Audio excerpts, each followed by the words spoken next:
Hello नमस्कार प्यारे मित्रों, कैसे हो। हम अभी चर्चा करते हैं तीसरी शिफ्ट में जो पेपर हुआ था अभी 28 तारीख को सुबह मॉर्निंग में जो पेपर हुआ था तीसरी शिफ्ट का, उसके बारे में चर्चा करेंगे। और इससे पहले वाले जो अपने पेपर किए थे, बच्चे कह रहे हैं सर बहुत बहुत धन्यवाद। धन्यवाद हमारा नहीं है, धन्यवाद आपका है जो आपने हमें प्रश्न उपलब्ध करवाए और इतनी मेहनत करके और इतने बड़े क्वेश्चन होने के बाद भी आपने याद रखे। और आप हम सरस्वती माँ से प्रार्थना करते हैं कि आपकी जो मेमोरी है वो इसी प्रकार बनी रही। ठीक है, तो आज हम चर्चा करेंगे शिफ्ट तीसरी में हिंदी में जो प्रश्न आए थे। हिंदी का जो दूसरी शिफ्ट का पेपर था उससे जो तीसरी शिफ्ट का पेपर था वो थोड़ा सा हार्ड मान सकते हैं अपन, वैसे हार्ड नहीं कह सकते, लेकिन दूसरी शिफ्ट की बजाय तीसरी शिफ्ट का पेपर थोड़ा सा क्या था, दो दो चार प्रश्न उसमें हार्ड थे। ठीक है, तो इतना ही अंतर था, ज़्यादा वो मानने की आवश्यकता नहीं है। और हम आशा करते हैं कि वो प्रश्न भी आपके सही हुए होंगे। ठीक है ना। तो देखो, अपन बात करेंगे हिंदी की, तो थे भी थोड़ा सहयोग करियो, एक दो प्रश्न है इम कम है, बाकी 28 से 27-28 प्रश्न आप कवर कर लेंगे। एक दो प्रश्न और थारा कोई याद आवे तो कमेंट के अंदर ते लिख दीजिए, ठीक है नहीं। तो अब आप बात अब ये है कि जिया थे सहयोग कर रहे हो जब मैं लगातार मेहनत करके और थारा आगे सामने प्रस्तुत कर रहे हैं प्रश्न, क्योंकि थे भी शेयर बहुत करे हैं और जितना मतलब लाइक भी खूब दिए हैं और कमेंट भी बहुत करे हैं और लोगों ने शेयर भी बहुत करी है। तो इनके लिए भी थाने बहुत बहुत धन्यवाद है, थारो जो सहयोग है भी की है कि हमारे मतलब ऊर्जा उत्पन्न हुआ है। तो अब आप बात करांगा किंग के बारे में। देखिए शिफ्ट है, तीसरी शिफ्ट है बिंग के बारे में। और तीसरी शिफ्ट में किंग की बात करांगा आप, हिंदी की बात करांगा मित्रों। हिंदी है बिंग अंदर आप किशोर प्रदर्शन करियो है। अब अपन बेरो पड़ जाएगो कि आप कौन सौ प्रश्न सही करियो और कौन सौ गलत करियो। तो कर दें शुरुआत है। शुरुआत आप करांगा तो पहलो प्रश्न है वो आपनो एक तो विलोम पूछे गए हो किंगो, मुक्त को विलोम पूछे गए हो। मुक्त का विलोम पूछा गया था, तो मुक्त का विलोम होता है बद्ध। और इसमें ऑप्शन में दिए गए थे, एक तो बद्ध दिया गया था, एक केवल्य दिया गया था, और एक मोक्ष दिया गया था, और एक और था बद्ध मोक्ष निर्वाण। हाँ, निर्वाण। तो दोस्तों अगर अपन बात करें, ये तीन जो शब्द हैं ये तीनों ये मुक्त के क्या हैं, वैसे अगर अपन बात करें समानार्थी हैं, जबकि विलोम कौन सा है, विलोम ये है। तो ये क्या हो जाएगा, बद्ध जिसने किया है वो राइट है। यानी मुक्त यानी आजाद होना या बंधन से मुक्त होना, आजाद होना, ठीक है ना। तो बद्ध का मतलब होता है बंधना, यानी शादी के बंधन में बंधना या शादी में बद्ध जाना, ठीक है ना। तो वो कई कने नहीं, तो वो शादी यार जो टाइम है वो आ गया है, क्यों आ रीटी की परीक्षा पास होता है थारा थोड़ा थोड़ा ग्राहक लागण आ जाए। बोल छोरा नंबर बहुत आए रीटी का में 130 नंबर आए हैं, बहुत नंबर आए हैं, मेन परीक्षा तुम्हें पास कर ले वो छोरी दे दें आपागे। इन तरीकों थारी की है नाक को लाग सके। अब आप बात करांगा किंग के बारे में रहे, छोरी के बारे में कौन करा। एक शब्द दियो था ने हमने, हमने है इंग के बारे में अपन चर्चा करांगा। वो था ना एक वाक्य के अंदर दे गए रिंगन अंडरलाइन करके पूछो कि हमने है वो क्या है। तो हमने है वो क्या है, इसमें अगर अपन बात करें तो ये सर्वनाम है। क्या है, पुरुषवाचक सर्वनाम है ये क्या है दोस्तों, पुरुषवाचक सर्वनाम है। अब पुरुषवाचक है सर्वनाम, सर्वनाम। अब कईयों कमेंट आवा है कि सर मतलब माने ही करेंगे के माने भी मतलब है शादी के लिए तैयार करें, कोई लड़कियां कमेंट करें भी थाने क्यों कौन करें, थाने छोरा ढूंढेगा। बोल छोरी बहुत होशियार है, मैं तो भाई लियावांगे धंधा नहीं की कोई बात को नहीं के। तो आजकल धंधा तो बिया भी कौन ले, बहुत पढ़े लिखे हो गया, नीचे नीचे तो ले लें, बाकी ऊपरियों कौन ले, ठीक है नहीं। तो बा कोई बात को नहीं। अब बात करें आप पुरुषवाचक सर्वनाम की, तो पुरुषवाचक सर्वनाम है वो हमने है वो क्या है, पुरुषवाचक सर्वनाम। जिसने पुरुषवाचक सर्वनाम किया है वो बिल्कुल उसका क्या है, राइट उत्तर है। इसके बाद में एक आपको पूछा गया था प्रकृति के बारे में, क्या पूछा गया था, प्रकृति के बारे में पूछा गया था। प्रकृति शब्द है वो क्या है, तो इसमें आपको ऑप्शन में दिए गए थे, जैसे संज्ञा दिया गया था, सर्वनाम दिया गया था, सर्वनाम दिया गया था, विशेषण भी दिया गया होगा, इस प्रकार ऑप्शन में दिए गए। तो इसमें शुद्ध जो आपका सही उत्तर था वो संज्ञा था। तो प्रकृति एक क्या है, संज्ञा है। कौन सी संज्ञा है, भाववाचक संज्ञा, जातिवाचक संज्ञा। प्रकृति, प्रकृति जातिवाचक संज्ञा है, बिल्कुल जातिवाचक संज्ञा, ठीक है ना। तो प्रकृति एक क्या है, संज्ञा है। इसके बारे में पूछा गया था। इसके बाद में अपन चर्चा करते हैं, एक आपको पूछा गया था आदमी के बारे में। आदमी शब्द है वो कौन सा शब्द है, देशी है, विदेशी है, तद्भव है, तत्सम है, इन तरीकों। ओ भाईडो ओ विदेशी शब्द है, और विदेशी जगह करियो है बिंगो किया होगो सही होएगो। अपन जल्दी जल्दी थोड़ा कवर करने की कोशिश करा ताकि थारो भी टाइम बचे। इंगे बाद में आप बात करा तिरोहित शब्द का अर्थ पूछा गया था। किसका? तिरोहित का। तिरोहित का अर्थ क्या होता है? तिरोहित का अर्थ होता है मित्रों लुप्त। तिरोहित का अर्थ पूछा गया था, तो तिरोहित का अर्थ क्या होता है? लुप्त होता है। तो तिरोहित का अर्थ जिसने लुप्त किया है उसका प्रश्न बिल्कुल राइट है, कोई चिंता करने की बात को नहीं। इस तरह यहाँ मान लो तैयार ही बैठे हैं। अब इंगे बाद में आप बात करांगा उपसर्ग युक्त शब्द की। उपसर्ग युक्त शब्द, हाँ उपसर्ग युक्त शब्द है बिंग आप चर्चा करांगा। तो उपसर्ग युक्त जो शब्द है नहीं, एम कौन कौन सा शब्द दिया था ने बंग के बारे में अपन ज्ञान होना जरूरी है।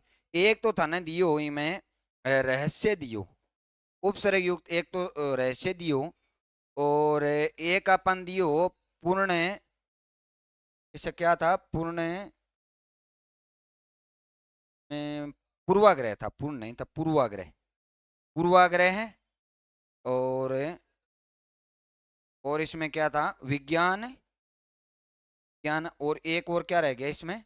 विज्ञान, पूर्वाग्रह और सभ्यता। सभ्यता। अब देखो था ना ज्यादा करने की जरूरत को नहीं, अपन नहीं मैं थोड़ा सो तोड़ने ही शब्द कराने, अपन वो शब्द ने तोड़ा तो अपन पता चलते। रहस्य, रहस्य में कोई भी उपसर्ग नहीं है, रहस्य खुद एक शब्द है। पूर्व प्लस आग्रह, पहले हो जाएगा पूर्व प्लस आग्रह, दोनों ही शब्द हैं, इसमें कोई भी क्या है? उपसर्ग नहीं है। वी प्लस ज्ञान, विज्ञान, इसमें वी उपसर्ग है, बिल्कुल ये राइट होगा। जिसने विज्ञान किया है वो बिल्कुल राइट है। सभ्यता, सभ्य एक शब्द है, नहीं कि इसमें क्या है? उपसर्ग है, ठीक है ना। तो सभ्य एक प्रॉपर खुद एक शब्द है और आगे प्रत्यय लगा हुआ है, ठीक है ना। सभ्यता ता प्रत्यय लगा हुआ है। इसके बाद में उपसर्ग की अगर अपन बात करें तो उपसर्ग में ये सही होगा, आपका विज्ञान वाला उत्तर सही होगा, ठीक है ना। इंगे बाद में आप बात करांगा किंगे बारे में, सभ्यता के बारे में इंगे पूछ लियो। फिर आप बात करांगा कि सौगति का सिद्धांत।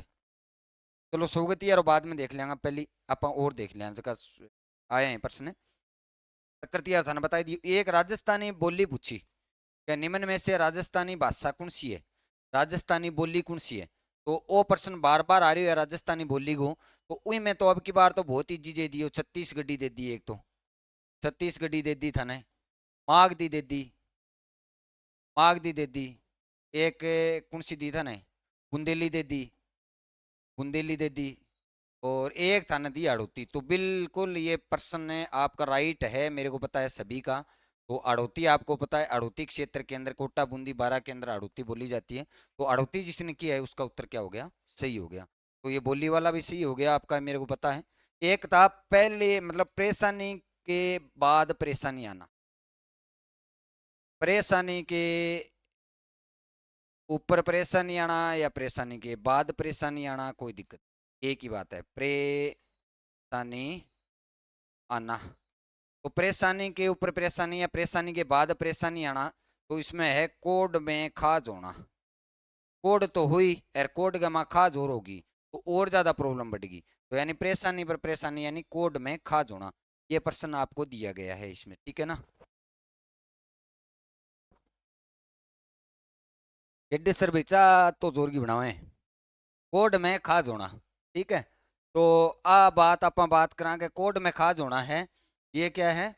बहुत ही मतलब इजी सी आपको क्या दिया गया था? लोकोक्ति दी गई थी, ये लोकोक्ति है कोड में खाज होना, या प्रेशन नहीं मुहावरा है ये, ठीक है। अब अगर अपन बात करें इसके बाद में, अच्छा व्याकरण शिक्षा, अच्छा व्याकरण शिक्षा किस कक्षा से शुरू की जाती है? तो व्याकरण, व्याकरण शिक्षा कौन सी क्लास में शुरू करे, वो प्रश्न पूछोगे हो। व्याकरण शिक्षा का प्रारंभ, तो व्याकरण शिक्षा का जो प्रारंभ किया जाता है वो छठी क्लास से किया जाता है। कौन सी क्लास से? छठी क्लास से। ये उत्तर था, छठी, सातवीं, आठवीं और चौथी, ऐसे था। तो इसमें एक किताब के अंदर चौथी भी दिया हुआ है। अब आपने को क्या है, ये बोनस भी मिल सकता है, ये मैं आपको बता देता हूँ। तो चौथी क्लास भी इसमें राइट हो सकता है, लेकिन ज्यादातर 90% चांसेस के हैं छठी जो है इसके चांस हो जाए, ठीक है। तो व्याकरण शिक्षा का प्रारंभ है वो छठी क्लास से होता है।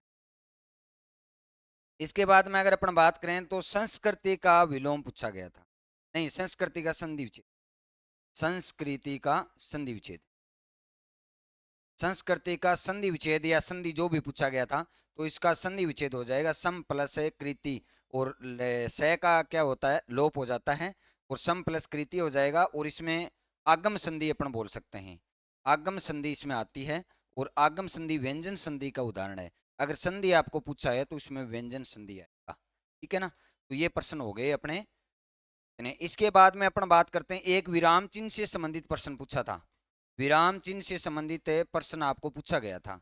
तो विराम चिन्ह का प्रश्न ये पूछा गया था कि अगर किसी वाक्य को आप लिख रहे हो और उसमें कोई शब्द छूट जाता है तो उसके उसके लिए कौन सा शब्द विराम शब्द प्रयोग में लिया जाता है, विराम चिन्ह प्रयोग में लिया जाता है। तो यानी कोई शब्द लिख दें, जैसे राम राम घर कब गया, और घर छूट गया, कब छूट गया, कब गया, और प्रश्नवाचक चिन्ह। तो यहाँ कब अपने को लिखना हो तो ऐसा चिन्ह लगाते हैं और यहाँ पर लिख देते हैं ऊपर, ठीक है ना। तो ये चिन्ह है, इसको बोलते हैं हंस पद। तो हंस पद जिसने किया है वो बिल्कुल राइट है।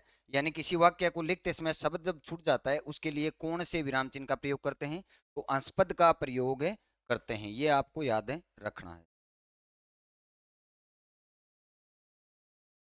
ठीक है। वो हो गया विराम चिन्ह संबंधित, बिल्कुल एक जी प्रश्न आयो, कोई हार्ड को नहीं है, कोई सोचने वाली बात को नहीं ज्यादा।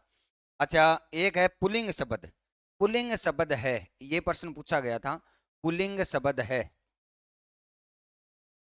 तो ये मैं थाने दो तीन ऑप्शन, तीन ही ऑप्शन बताए बच्चा। एक तो दियो इनमें शक्ति, शक्ति स्त्रीलिंग है।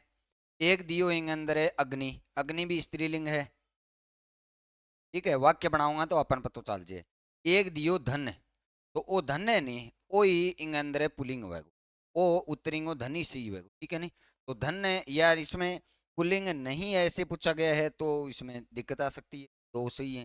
बाकी ऐसे मेरे को तो ऐसे ही बताया था कोई बच्चे ने, में पुल्लिंग शब्द पूछा गया था, पुल्लिंग शब्द अगर पूछा गया है तो धन है इसमें, राइट होगा, ठीक है ना।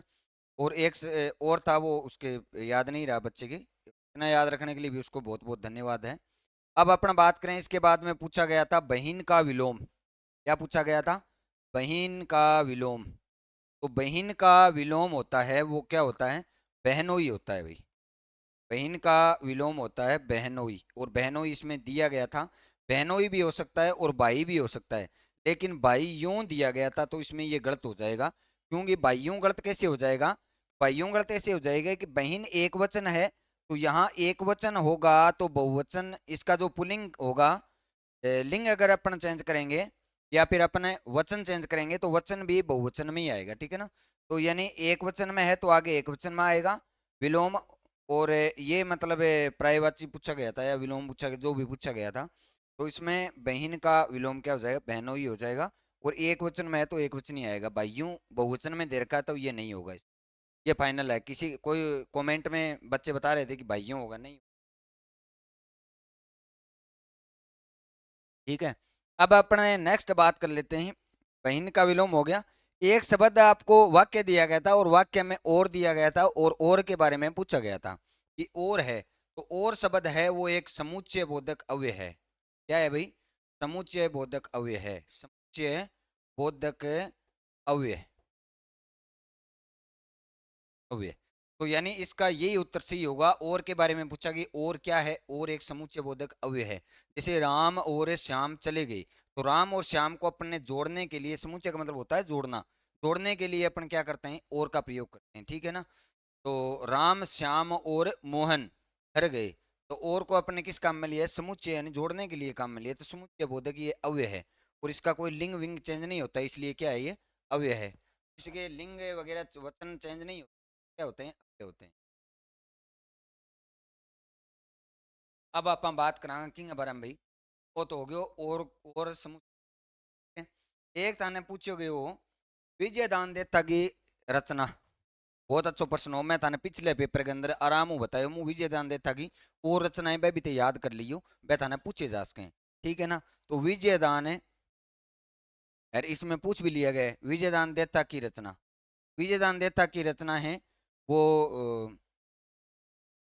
इसमें आलेखु हिटलर जो दिया गया था वो सही था, आलेखु हिटलर, हिटलर, अलेकु हिटलर है वो, इसमें क्या था, सही था। द्विधा इसकी जो रचना थी, इसके ऊपर फिल्म भी बनी थी। अलेकु हिटलर जो दिया गया था इसकी रचना बिल्कुल राइट थी, बाकी ऑप्शन सारे क्या थे, गलत थे। इसके बाद में अगर अपन नेक्स्ट बात करें, एक बच्चा बोला कि सर आया था भैंस के आगे बीन बजाना, भैंस के आगे बीन बजाना, बीन बजाना, भैंस के आगे बीन, शायद सेकंड लैंग्वेज में आया होगा भाई। भैंस के आगे बीन बजाना अगर ये पूछा गया है तो इसका सिंपल सा है, भैंस के आगे बीन बजाना मतलब मूर्ख आदमी ने समझाना। भैंस के आगे बीन बजा हुआ है तो भैंस का क्या फर्क पड़ा है, कोई फर्क कौन पड़े, तो मूर्ख आदमी को समझाना या मूर्ख को समझाना, ये इसका अर्थ हो जाएगा। मूर्ख को समझाना भैंस का आगे बीन बजाना का बराबर हुआ है, ठीक है नहीं। तो आ लोकोक्ति आपने देसी बिया बिके हैं, बोलो इन कह दे और चाहे बीत ने कह देंगे, कोई असर कौन पड़ेगा, ठीक है ना। तो वह बात है। इनके बाद में आप बात करा वो भैंस के आगे बीन बजाना हो गया। उसके बाद में उदार का समानार्थी पूछा गया था, उदार का समानार्थी, समानार्थी हैं वह के पर्यायवाची हो वह समानार्थी हो। तो उदार का समानार्थी पूछा गया था, उसमें दयालु भी होता है, उदार का दयालु भी होता है, दयावान भी होता है, करुणामयी भी होता है, करुणामयी, ये दयालु ही होता है। इस प्रकार के अगर ऑप्शन जिसमें आए हैं वो सही होंगे, बाकी सारे ऑप्शन नहीं बता पाए बच्चे। तो ये पूछा गया था सर इसके समानार्थी, अब क्या ऑप्शन में दिए गए हैं वो उस पर डिपेंड करता है। अच्छा, इसके बाद में अपन बात करें तो लाभ आने का पूछा गया था, लाभ आने के अंदर समास पूछा गया था। और पिछली बार मैंने जब आपको बताया था यानी फल और फूल के बारे में, तो उस समय मैंने बताया था कि योजक चिन्ह जहां पे आता है वहां 90 या 95% क्या होता है, द्वंद्व समास होता है, द्वंद्व समास होता है, ये मैंने आपको बताया था। और पिछले पेपर में भी द्वंद्व समास का उदाहरण पूछा गया था, और इसमें भी द्वंद्व समास का उदाहरण पूछा गया, लाभ और हानि, लाभ व हानि ऐसे कह सकते हो, कोई भी हो, दाल चीनी, दाल और चीनी, इस प्रकार आपको पूछ।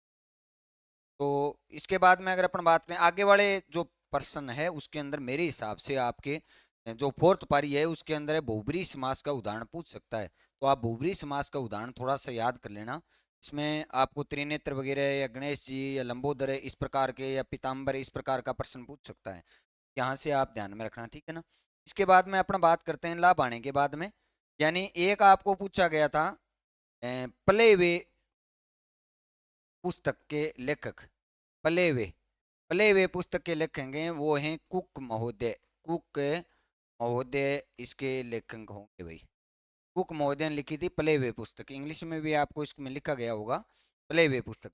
एक है सौगति का सिद्धांत,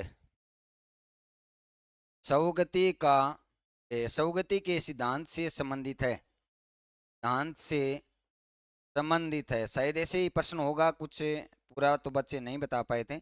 सौगति के सिद्धांत से संबंधित है, तो सौगति का सिद्धांत है वो अभिकर्मिक अनुदेशन से संबंधित है, अभिकर्मिक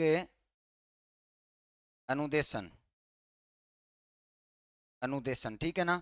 ये भी है ऑप्शन में, एक ऑप्शन में उपयोग सभी भी दिया गया था, तो दो विधि और कौन सी थी, अभिकर्मित अनुदेशन विधि थी, इसके अलावा भी कोई और अगर दो हैं उसमें होंगे, हो सकता है अभिकर्मिक अनुदेशन उसमें भी हो, तो वो तो ऑप्शन दो और नहीं बता पाया बच्चा इसलिए हम नहीं बता सकते, लेकिन अभिकर्मिक अनुदेशन इसमें क्या है, सही है। अब इसके बाद में अपन बात करें तो एक आपको पूछा गया था यदि तुम अमेरिका जाओगे तो वहाँ विभिन्न देशों के लोग देखने को मिलेंगे, यदि तुम अमेरिका जाओगे तो वहाँ विभिन्न देशों के लोग हैं वो देखने को मिलेंगे, इस प्रकार का कोई प्रश्न पूछा गया था। और ये पूछा गया था ये किस प्रकार का वाक्य है, तो ये संकेतवाचक वाक्य है भाई, संकेतवाचक वाक्य, ये इसमें जिसने किया है वो बिल्कुल राइट है, संकेतवाचक वाक्य। यदि तुम विदेश जाओगे अमेरिका जाओगे तो वहाँ विभिन्न देशों के लोग देखने को मिलेंगे, ये अगर पूछा गया है तो इसमें संकेत किया गया है कि अगर वहाँ ऐसा करोगे तो ऐसा होगा, ठीक है ना, वहाँ विभिन्न प्रकार के संकेतवाचक वाक्य हो जाए। इसके बाद में अपन बात करें एक आपको पंचपदी या अर्भटीय विधि है, इसके बारे में पूछा गया था, या इसको पंचपदी विधि भी बोलते हैं, पंचपदी विधि भी बोलते हैं, इसके बारे में सर प्रश्न आया था, ऐसे बोल रहे थे बच्चे। अगर इसके बारे में ये पूछा गया है तो इसमें ऑप्शन में था कि सर प्रत्यक्ष था, मूल्यांकन था, मूल्यांकन विधि था, तो इसमें मेरे हिसाब से आपका मूल्यांकन सही होगा, मूल्यांकन प्रत्यक्ष विधि का संबंध या अर्भटीय या पंचपति विधि का संबंध किसके मूल्यांकन से है, या ऐसे कोई प्रश्न था इसमें, इसमें आपका मूल्यांकन सही होगा भाई, ठीक है ना। तो ये भी ध्यान में रखना।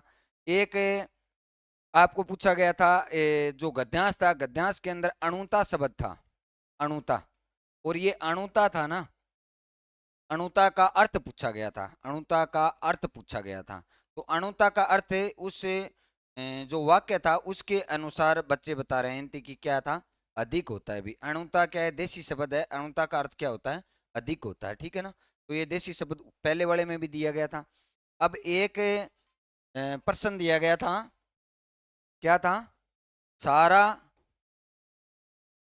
जीवन, एक वाक्य दिया गया था, क्या दिया गया था, सारा जीवन निचुड़ चुका है, निचुड़े चुका है, निचुड़े चुका है। ये किस प्रकार का वाक्य है, तो निचुड़ चुका है ये भूतकाल का वाक्य है भाई, भूतकाल का वाक्य है, निचुड़ चुका है भूतकाल का वाक्य है, जो अभी पूर्ण भूतकाल अपन कह सकते हैं, निचुड़ चुका है यानी कंप्लीट हो चुका है, तो पूर्ण भूतकाल भी अपने इसको बोल सकते हैं। अब किस प्रकार से ऑप्शन में आए थे वो आप देख लेना, ये भूतकाल का वाक्य है, ठीक है। इसके बाद में अपन चर्चा करते हैं सदैव एक वचन से बहुवचन में प्रयुक्त होने वाले शब्द। हाँ, एक ये बहुत अच्छा, सदैव एक वचन, सदैव एक वचन व बहुवचन में समान रूप से प्रयुक्त होने वाले शब्द, समान रूप से प्रयुक्त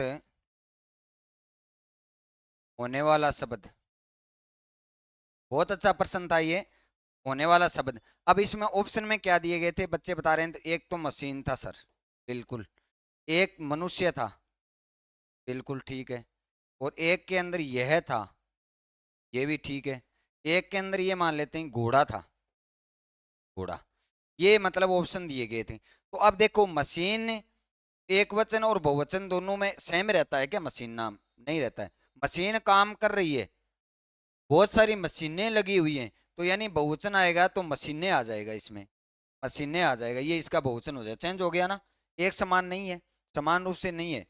मनुष्य, मनुष्य काम कर रहा है या मनुष्य जा रहे हैं, मनुष्य काम कर रहे हैं, मनुष्य काम कर रहा है, ये इसमें कोई भी परिवर्तन नहीं होता है वचन के साथ, मनुष्य काम कर रहा है या मनुष्य काम कर रहे हैं, तो इसमें मनुष्य का मनुष्य नहीं होता है या मनुष्य नहीं होता है, ठीक है ना। तो ये आपका बिल्कुल राइट होगा, मनुष्य जिसने किया है बिल्कुल राइट है। यह है, यह काम कर रहा है, ये काम कर रहे हैं, तो यह का बहुवचन क्या हो जाएगा, ये हो जाएगा। और एक वचन बहुवचन, घोड़ा है, घोड़ा दौड़ रहा है, और अगर बहुवचन बनाएंगे तो घोड़े दौड़ रहे हैं, तो घोड़े यानी इसका क्या हो जाएगा, वचन चेंज हो जाएगा भाई, ठीक है ना, इसमें चेंजिंग आ जाएगा, तो एक समान रूप से प्रयुक्त होता है मनुष्य, ये बिल्कुल है, राइट है, ठीक है ना। और इसके अलावा जो भी प्रश्न अगर आपके ध्यान में आए तो आप बता सकते हो, इसमें मैंने आपको जितने भी प्रश्न थे शायद मैंने आपको पूर्ण रूप से करवा दिए हैं, और मैं देख लेता हूँ एक बार।